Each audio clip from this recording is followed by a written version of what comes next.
This is my Sonos home theater system, if you want to call it that. I have the Sonos Arc Ultra. I got the two sub 4s. I also got two speakers in the back that's connected to the Sonos amp. They're in-wall speakers, and I use this, which made the install a lot easier. And this video is sponsored by DXZTOZ. So I wanted to put some speakers in the back to get more of a true surround sound experience out of it, even though the Sonos Arc Ultra is a pretty good device. But because you can get a Sonos amp and hook up your own speakers, doesn't even have to be a Sonos speakers, this is by Klipsch. So I actually hooked these up to the Sonos amp, and the Sonos amp hooks up to the Sonos Arc Ultra, and I get more of a home theater surround sound, and I will be doing a review on that system. But for this video, I want to concentrate on the Borescope because this thing came in really handy, because in order to put these in, you have to put in a fairly large size hole. And so I used the stud finder to find the studs, and then I was like, okay, let me make sure there's nothing behind it, because if I cut it out and there's something behind it, then now I have this bigger hole to patch up, and I just don't want to do that if I can avoid it. So on this side, there were no obstructions, whereas on this side, there was an obstruction, and there's like a piece of it. I don't know if it's a fire block. I don't know if it qualifies as that, but there's kind of like a side piece of wood that's going up here. And originally I was going to put the speaker a little bit higher, even though technically you're supposed to put it lower, closer to ear level, but I just kind of wanted to put it a little bit higher to kind of get it out of the way. But yeah, anyways, long story short, I drilled a small hole, stuck in this Borescope, and this thing, I saw that there was something behind it and that the speaker wasn't going to fit, so I just resized it, lowered both speakers, and I popped it in, and it was good. So this thing essentially saved me a pretty big headache, essentially. And the good thing about this is, I mean, this is pretty flexible. You could change out which cameras you want to see and stuff. You could look at both at the same time if you wanted to. And there's a pretty bright LED as well on this thing.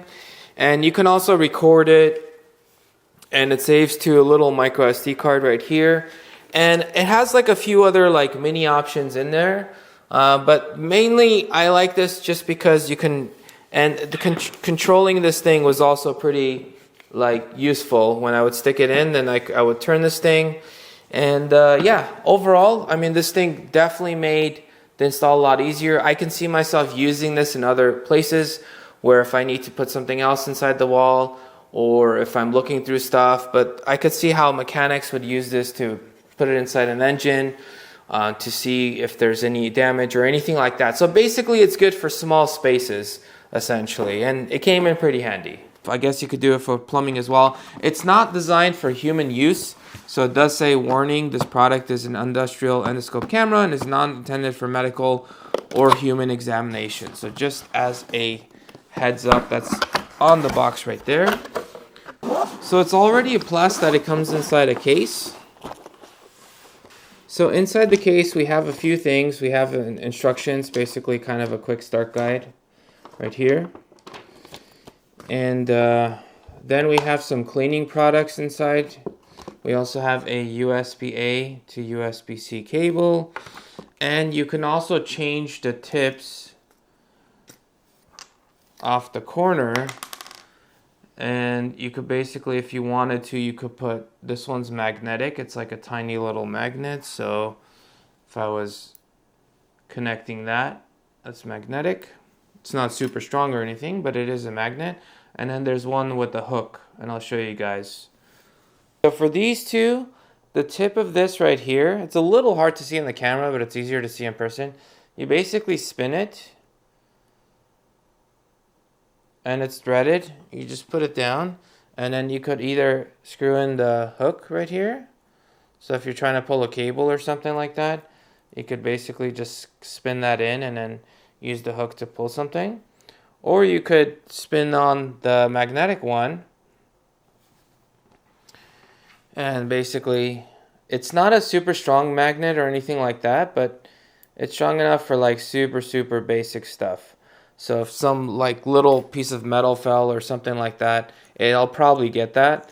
But if you're trying to, you know, take anything heavy or anything like that, it's not going to be able to get it. But yeah, so you could change the tips, or you could just put the little ring back, and then you're golden. And again, it's some cleaning stuff basically to keep the camera clean. Okay, so comes with the screen, and this is the main advantage of this is that it has the screen included, so you don't need, like, I have another variant of this where I need to connect it with the phone, and I kind of just like it if it's all built in and I don't have to worry about getting the app and then connecting to it on ad hoc Wi-Fi and etc. So this is a close-up of the screen. So inside here we have a little micro SD card. So it actually comes with this. It's 32 gigabytes.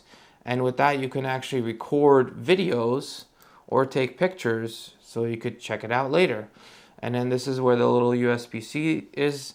It has a 3000 milliampere battery, so it's rechargeable. This is where it slides in these pins and stuff.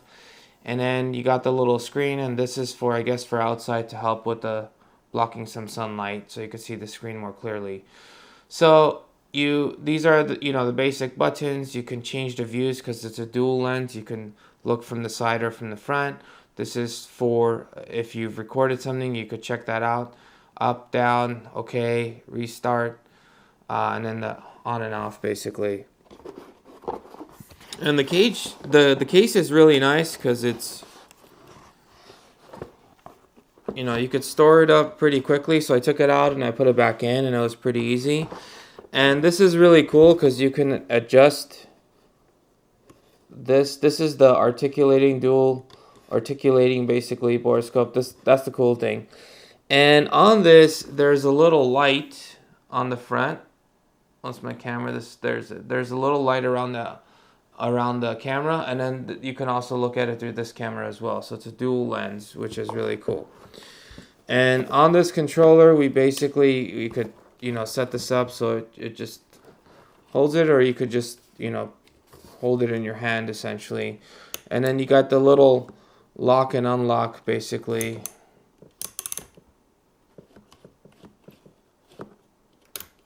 So we'll leave that alone.